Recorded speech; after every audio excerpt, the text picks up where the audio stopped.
En días recientes, la Secretaría de Hacienda y Crédito Público presentó el informe sobre el estado que guardan las finanzas públicas. El informe que mensualmente presenta la Secretaría de Hacienda tiene que ver con los ingresos que se generan por el pago de impuestos y derechos y el ejercicio del gasto que se hace, como también las transferencias y aportaciones a los estados y municipios y desde luego los compromisos por deuda interna y externa del gobierno federal. Y a los ciudadanos lo que nos queda es exigir que se exijan y se exhiban además cuentas claras de lo que se hace con nuestros impuestos, por lo que le agradezco al maestro Víctor Gómez Ayala, profesor del ITAM, converse con nosotros esta noche para conocer dónde se esconde el diablo en este tipo de informes. Buenas noches, Víctor. ¿Qué tal, Raimundo? Un gusto platicar nuevamente contigo, con tu auditorio. Muchas gracias por la invitación. Te agradezco mucho. Y bueno, pues desde luego entre tantas cifras, solamente un experto como tú que hace el escrutinio de dónde se generan los ingresos y particularmente en el mes de octubre, ya a 2 meses más de que cierre el año, ¿cómo van las finanzas públicas de nuestro país? Pues mira, la verdad es que desde el punto de vista general, en el agregado, digamos, de lo que reporta la Secretaría de Hacienda, los resultados, tomando en consideración todo lo que conlleva, ¿no? La conducción propia de las cuentas fiscales, pero también la evolución propia de la economía, pues nos hablan de un balance relativamente positivo desde el punto de vista de la administración fiscal, ¿no? Hay que recordar que venimos de una pandemia muy severa, que no ha concluido, ¿no? Que continúan ciertas preocupaciones sobre el proceso de recuperación, que la recuperación de la actividad económica en nuestro país ha sido muy débil, sobre todo en la segunda mitad del año y en el tercer trimestre, pues hemos visto que se ha empeorado de manera importante.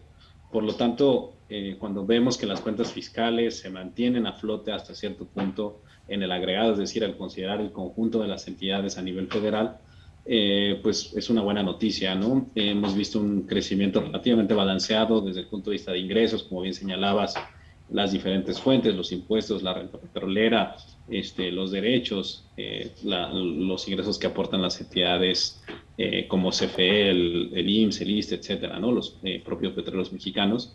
Y por el otro lado, el gasto, ¿no? Que ha sido un tema pues, focal para esta administración, ¿no? Sí. Cuidando demasiado hasta cierto punto pues la austeridad, ¿no? Entonces, creo que en el balance con crecimientos acumulados en el año octubre, como bien señalas, de 5% en el caso del gasto, de 5.1 en el caso de los ingresos, pues la verdad la conducción ha sido dentro de lo que cabe razonable, ¿no?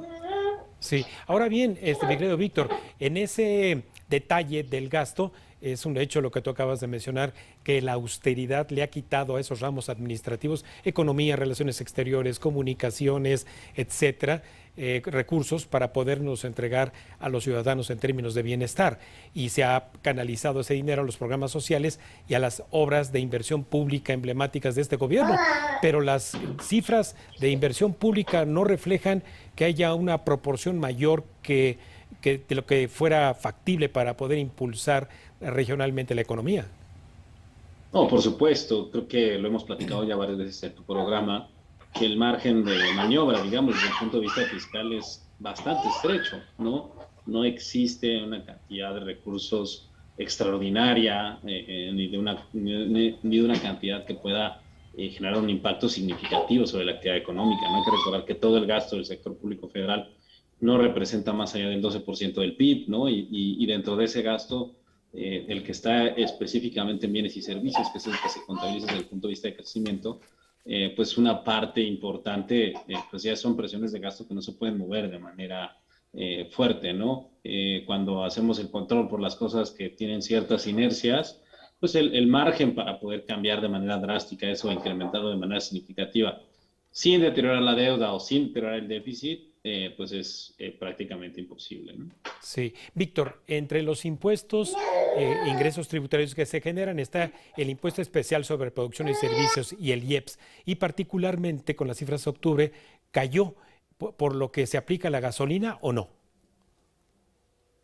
Sí, claro que sí. Hay que recordar que la política de precios en México sigue un ajuste por inflación, ¿no? Que es una especie de deslizamiento, donde lo que se hace es cobrar un impuesto más bajo, más alto en función de la dinámica de precios, ¿no? Cuando los precios de la gasolina, las referencias internacionales empiezan a subir, ya sea porque los precios suben o porque el tipo de cambio se deprecia, eso genera la necesidad para que en términos reales la gasolina al consumidor no suba más, que aumenten el estímulo y reduce el monto del impuesto que se paga, que se cobra, ¿no? Si comparamos eso contra lo que se recaudaba el año pasado a estas alturas, con las evoluciones respectivas de los precios, pues vemos esa caída durante el mes de octubre, ¿no? De hecho, en el acumulado del año, si la memoria no me falla, la caída debe ser en el acumulado alrededor del 14%. Sí. Víctor, en este día hicimos que coincidiera esta entrevista contigo porque aparecieron las cifras hoy de INEGI de inversión fija bruta y del consumo en el mercado interior. ¿Qué hay con respecto a la inversión fija bruta? ¿Cuál es tu lectura, mi querido Víctor? No, pues yo creo que la inversión está reflejando de manera importante todo el clima de incertidumbre que tiene el país. No hay que recordar que si hay un elemento desde el punto de vista macroeconómico que es sensible al clima de inversión, a la garantía del Estado de Derecho, a la continuidad en las reglas del juego, etcétera, todos estos conceptos que son un poco más abstractos, pero que generan confianza para los agentes económicos en la economía, tienen un impacto muy importante en la inversión, porque hay que recordar que cuando los inversionistas desde el punto de vista de proyectos en la construcción, en el desarrollo de maquinaria, en el desarrollo de plantas de producción, pues están apostando por un horizonte de mediano a largo plazo en el cual pues tienen que, pues de alguna manera, poner su dinero y esperar un retorno que se va a materializar después de que el proyecto se implemente de manera efectiva, ¿no? Entonces, esa incertidumbre no le ayuda nada a la expectativa de que el inversionista vaya a ver una recuperación en su inversión, ¿no? Y eso es lo que hemos visto que le ha pegado de manera importante a la dinámica de la inversión una vez que se recuperó del proceso, digamos, de rebote, de reapertura de las empresas. La inversión en septiembre cayó 1.6% contra agosto, y la verdad es que la tendencia pues se ve muy preocupante, porque no hay algo que pueda detonar un cambio drástico en eso en el corto plazo. Y Víctor, y con respecto al consumo en el mercado interno, el crecimiento que hoy se presenta es mediocre, es el que se esperaba, ¿cómo andamos?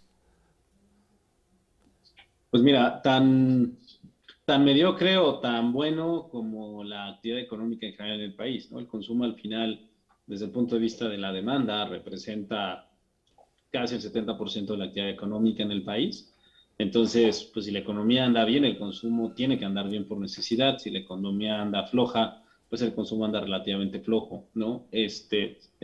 Como lo quieras ver, en el contexto de la recuperación, es el elemento de la demanda agregada que más se ha recuperado y que muestra una dinámica relativamente más sólida, ¿no? Lo cual es positivo porque significa que la parte más importante de la economía de alguna manera se va recuperando. Pero por el otro, en contraste, pues estamos hablando de una recuperación muy tenue, ¿no? Con unas tasas de crecimiento afectadas por el proceso de rebote de la pandemia, pero que pues estamos hablando de que hace 3 años el consumo crecía entre el 3,5% y el 4%, y hoy estamos bastante lejos de esa cifra, ¿no? Sí, mi querido Víctor, incluso en lo que publicó el Banco de México de su informe trimestral, se ajustó la esperada tasa de crecimiento del Producto Interno Bruto para este año de 6.2 a 5.4. ¿Está muy lejos de ocurrir eso o para allá vamos? No, pues el efecto en esencia tiene que ver con la actualización de las expectativas con las cifras de crecimiento al tercer trimestre. Los datos, tanto el oportuno como el definitivo que publicó el INEGI, muestran que la recuperación de la actividad económica que se podría haber esperado en la reapertura de varios sectores iba a ser marginal, pero no tan reducida como la que hemos visto, ¿no? Ya se hablaba de que a medida que se fuera reabriendo la economía, al principio el efecto del rebote iba a ser más fuerte, porque los sectores que se iban a ir abriendo, pues iban a tener un impacto más severo. En el margen, digamos, ha habido un efecto decreciente de ese impacto positivo, porque ya cada vez son menos sectores los que van abriendo.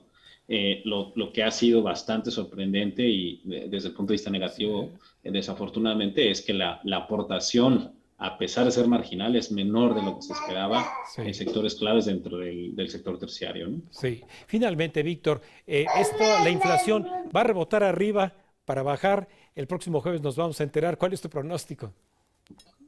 No, pues sin duda seguiremos viendo tasas de inflación arriba del 7% anual, ¿no? Ya lo anticipaban algunos miembros de la Junta de Gobierno desde hace un tiempo, ¿no? Generó un poquito de ámpula que se reconociera de manera abierta que la inflación iba a estar arriba del 7% al cierre del año. No hay elementos que nos hagan pensar que vamos a ver algo por debajo de eso, y más bien habrá que ver si se incrementa por encima del alrededor del 7.05% que vimos en la primera quincena para noviembre. Habrá que ver ya con los datos para la primera quincena de diciembre si algo de esto ya para el mes completo de noviembre, si algo de esto puede cambiar.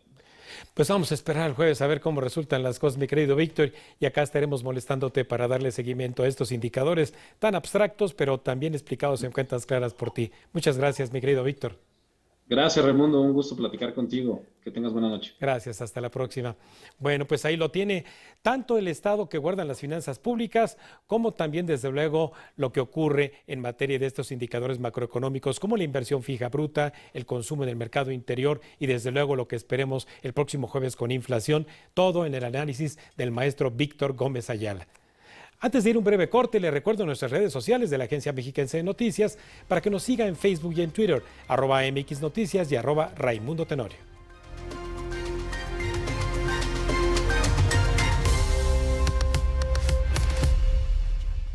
Estás viendo Cuentas Claras con Raimundo Tenorio.